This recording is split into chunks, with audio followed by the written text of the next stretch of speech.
बानी पीटीआई की अडियाला जेल में सहूलियात पर रिपोर्ट सुप्रीम कोर्ट में जमा करा दी गई है। 3 सफ़ात पर मुश्तमिल रिपोर्ट सुप्रिंटेंडेंट अडियाला जेल ने जमा कराई है। रिपोर्ट में मजीद क्या है जानते हैं। नुमाइंदा जियो न्यूज़ अब्दुल क़य्यूम सिद्दीकी ने हमें ज्वाइन किया। अब्दुल क़य्यूम सिद्दीकी, कहिएगा रिपोर्ट में क्या कहा गया है? जी हाँ, वफाकी हुकूमत की जानिब से जो रिपोर्ट जमा करवाई गई है 12 फरवरी के हुक्म के मुताबिक, उसमें बहुत सारी चीजें जो है वफाकी हुकूमत ने कही हैं और उसमें अडियाला जेल जो अटक की रिपोर्ट थी, अटक जेल और अडियाला जेल की दोनों रिपोर्ट जो है वो जमा करवा दी हैं। वफाकी हुकूमत ने अपने इस जवाब के अंदर ये कहा है कि गो के ये हुक्म जो है 23 अगस्त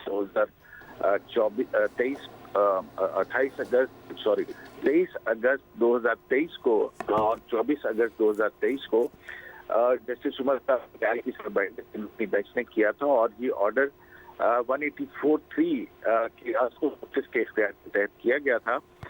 ताहम अब वफाकी हुकूमत इसलिए एतराज नहीं कर रही क्योंकि ये फौजदारी नोयत के बयान में अदालत इस किस्म का अब हुक्म जारी नहीं कर सकती है। ताहम अदालत के एहतराम में हम इस कार्रवाई पर एतराज किए बगैर अपना जवाब जो है वो दाखिल कर रहे हैं। ये एक बहुत सिग्निफिकेंट पॉइंट है जो वफाकी हुकूमत ने रिपोर्ट जमा करवाते हुए लिया है सुप्रीम कोर्ट के इख्तियार समाअत के हवाले से। और जो 2 रिपोर्ट जमा करवाई गई हैं उनमें अडियाला जेल और अटक जेल की रिपोर्ट है। अटक जेल की रिपोर्ट जो है वो उन्होंने ये कहा है कि अटक जेल की रिपोर्ट भी उसी वक्त जमा करवा दी थी, लेकिन उस वक्त के chief justice Umar Ata Bandial retire हो गए थे और उन्होंने इस पर कोई हुक्म जारी नहीं किया था। इसी तरह से वफाकी हुकूमत ने अपने जवाब में ये भी कहा है कि अटक के अंदर 11 अगस्त को जो है 2023 को आईजी प्रिजन की हिदायत के ऊपर के कहने के ऊपर जो बेटर क्लास है बानी पीटीआई को वो फराहम कर दी गई थी और उसका नोटिफिकेशन भी इसके साथ लफ्ज़ है जिसके अंदर उन्हें बेहतरीन सहूलियात फराहम करने का पंजाब की हुकूमत ने मंजूरी दी थी।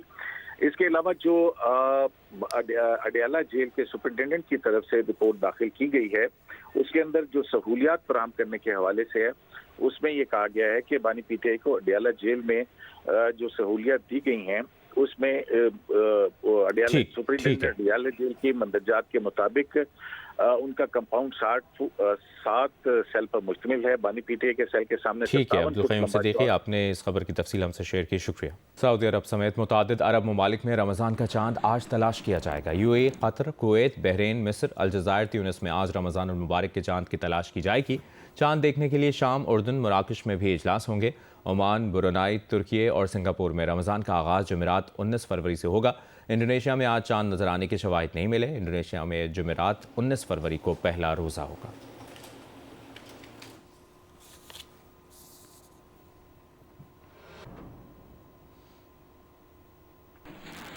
पाकिस्तान में रमज़ान मुबारक का चांद देखने के लिए कल मरकज़ी और जोनल रुयत हिलाल कमेटियों के इजलास होंगे। तर्जुमान स्पार्को का कहना है कि यकम रमज़ान मुबारक जुमेरात 19 फरवरी 2026 को होने का इम्कान है। 18 फरवरी 2026 को गुरूब आफ्ताब के वक्त चांद की उम्र तकरीबन 25 घंटे और 48 मिनट होगी। बल्कियाती आदाद शुमार के मुताबिक 18 फरवरी 2026 की शाम आंख से चांद नजर आने के इम्कानात हैं। तर्जुमान स्पार्को का कहना है कि इस्लामी महीने के आगाज़ का हतमी ऐलान रुयत हिलाल कमेटी पाकिस्तान करेगी।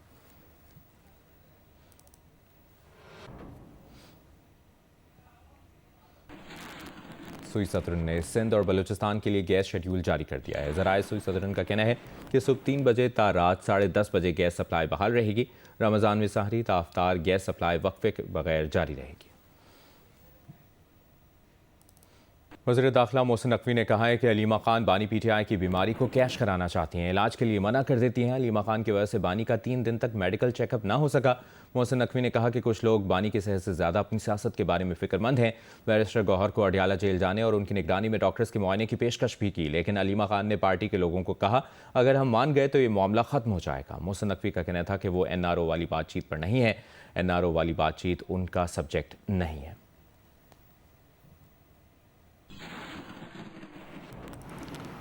एक तरफ ये कहते हैं कि हमारी बहुत हमदर्दी है, हमारा बड़ा ताल्लुक़ है और सारा कुछ है, और दूसरी तरफ भरपूर किस्म की पॉलिटिक्स इसमें खेली गई है।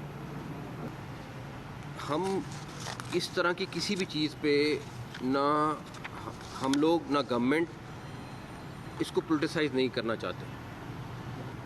जो अलीमा खान साहिबा हैं उन्होंने अपनी पार्टी के लोगों को कहा कि अगर ये हम मान गए सारा कुछ तो ये इशू डाई डाउन हो जाएगा। इन्हीं की वजह से 3 दिन मेडिकल चेकअप नहीं हो सका। अगर आपकी नीयत ठीक होती तो आप पहले दिन मान जाते। और इसमें मैं कहूँगा कि जो पॉलिटिकल लीडर्स हैं वो सारे तकरीबन ऑन बोर्ड होते थे, लेकिन अलीमा खान साहिबा जो है वो उसको वीटो करते थे, वो हर चीज़ को मना कर देते थे। मेडिकल रिपोर्ट भी आ गई है, आपके डॉक्टर्स भी मुतमईन हैं, सब कुछ मौजूद है। और अभी भी कह रहे हैं कि कोई ऐसा टेस्ट आप बताएं जो आप कराना चाहते हैं वो भी कराएं। फिर ये सारा कुछ क्यों? फिर ये सारा रोड ब्लॉक्स, ब्रिजेस को ब्लॉक करना, लोगों को तंग करना, वो क्यों? प्रॉब्लम ये है कि ये इस चीज़ को कैश करना चाहते हैं। मैं तो इस सारी चीज़ के बाद इस यकीन पे पहुंचा हूँ कि कम से कम कुछ लोगों का तो मुझे बड़ा क्लियर हो गया कि वो उनकी सेहत के बारे में से ज़्यादा अपनी पॉलिटिक्स के बारे में फ़िक्रमंद है। मैं पहले दिन से बिलीव करता हूँ कि कोई भी मसला हो उसका हल हमेशा बातचीत में होता है। और ये मेरा कोई ज़ाती राय नहीं है। मेरा ख़्याल है प्राइम मिनिस्टर साहब ने भी यही बातें की हैं जो मैं करता हूँ, और वही इंस्ट्रक्शन हैं जो हम फॉलो कर रहे होते हैं। कोई मसला आता है वो वाली बातचीत, NRO वाली बातचीत के ऊपर मैं नहीं हूँ। चेयरमैन PTI बैरिस्टर गौहर ने बानी PTI से मुलाकात ना होने को अफसोसनाक करार दिया। कहा, हुकूमती रवैया गैर कानूनी और गैर आइनी है। हम तवक्को कर रहे थे कि आज मुलाकात हो जाएगी। हम अपनी आंखों से देखना चाहते थे कि बानी की आंख कैसी है। मुलाकातें ना कराने की वजह से मुल्क बहरान में है। आज हम तवक्को कर रहे थे कि हमारी मुलाकातें हो जाएगी। पूरा मुल्क क्राइसिस में, हर पाकिस्तानी तशवीश में, हर बंदा समझता है कि खान साहब की सेहत के बारे में कोई सीइंग इज़ बिलीइंग वाला रिपोर्ट आ जाए कि हम अपने आंखों से देखें कि खान साहब की हालत कैसी है। हुकूमत ये कह रही कि आप मुलाकात के लिए आओ। आज हमारी मुलाकात का दिन ने नाम भी दिए, आज क्यों मिलने नहीं दिया? मैं क्यों बतौर वकील आज मुझे क्यों नहीं मिलने दिया? मुआयने के लिए बुला रहे हैं तो आज ही मिलने दे दे। देखिए, धरना फिलहाल तो जारी है, लेकिन इस पर हमारा मशवरा होगा। सुबह बंद किया गया वहाँ पे KPK में, वहाँ पे अद्वियात खत्म, वहाँ पे अभी रोड खत्म। सेक्रेटरी जनरल PTI सलमान अकरम राजा का कहना है कि बानी PTI से हिदायत लेना हमारा बुनियादी हक है। आज हमें बतौर वकील नहीं मिलने दिया गया। ये कहना कि बानी PTI की फैमिली मुलाकात के बाद सियासी बात नहीं करेगी गैर आइनी है। तिब्बी मुआयने में बैरिस्टर गौहर ने शरीक होने से दुरुस्त इनकार किया। फैमिली का हक था कि वो तिब्बी मुआयने के वक्त मौजूद हों। फ़र्ज़ है बतौर वकील खान साहब को बताना कि क्या मुकदमात हैं, उनकी क्या तारीखें हैं, उनसे हिदायत लेना। आज हमें बतौर वकील भी नहीं मिलने दिया गया, बतौर दोस्त नहीं मिलने दिया गया, बतौर सियासी रफ़ीक नहीं मिलने दिया गया। पूरी कौम ये चाहती थी कि खान साहब से मुलाकात हो, उनकी आँख के हवाले से और उनके जो मुकदमात हैं उस हवाले से गुफ्तगू हो। हक है खान साहब का कि वो अपनी फैमिली से मिलें और अपनी फैमिली से जो उनके दिल में जहन में बात है वो करें। और ये हक है फैमिली का कि बाहर आके जो बात उनको कही गई है वो बताएं हमें। हमने बिल्कुल ठीक फैसला किया कि फैमिली की जगह हम नहीं जा सकते, फैमिली का हक हम नहीं हासिल कर सकते, हम नहीं मार सकते। यह हक फैमिली का है और वो रहेगा। वफाकी वज़ीर दाखिला मोहसिन नकवी ने कहा है कि अदालत का फैसला आ चुका है कि अमन ओमान की सूरत हाल बेहतर बनाई जाए।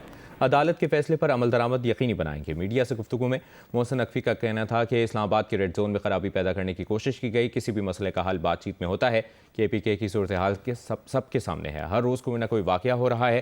खैबर पख्तूनख्वा की हुकूमत इस पर फोकस कर रही है और बहुत ज़्यादा फोकस करने की ज़रूरत है। PTI के वर्कर्स को सोचना चाहिए कि कौन लोग मुल्क को डीरेल करना चाहते हैं। मरियम नवाज की चौधरी शुगर मिल्स में बतौर गारंटी जमा कराई गई रकम की वापसी के लिए दायर दरखास्त का तहरीरी फैसला जारी कर दिया गया। अदालत ने नैब को 1 हफ्ते में इन्वेस्टिगेशन बंद करने के लिए एहतसाब अदालत में रेफरेंस दायर करने की हिदायत कर दी। फैसले में कहा गया कि नैब 1 हफ्ते के अंदर केस बंद करने का रेफरेंस एहतसाब अदालत लाहौर में दायर करे। एहतसाब अदालत 1 माह में रेफरेंस पर फैसला करेगी। दरखास्त गुजार ने डिप्टी रजिस्ट्रार जुडिशल को बतौर जमा कराई गई 7 करोड़ रकम वापसी की सदा की। नैब रिपोर्ट के मुताबिक 2020 में मरियम नवाज के खिलाफ इंक्वायरी को इन्वेस्टिगेशन में तब्दील किया गया। तफ्तीश मुकम्मल होने पर बताया गया कि केस में कहीं करप्शन साबित नहीं हुई। तफ्तीशी अफसर ने नैब तरमीमी एक्ट के तहत केस क्लोज करके तफ्तीश बंद कर दी। नैब के बयान के बाद जरूरी है कि केस बंद करने के लिए एहतसाब अदालत से रुजू किया जाए। अदालत ने मुतअद्दिद हिदायत के साथ दरखास्त निपटा दी।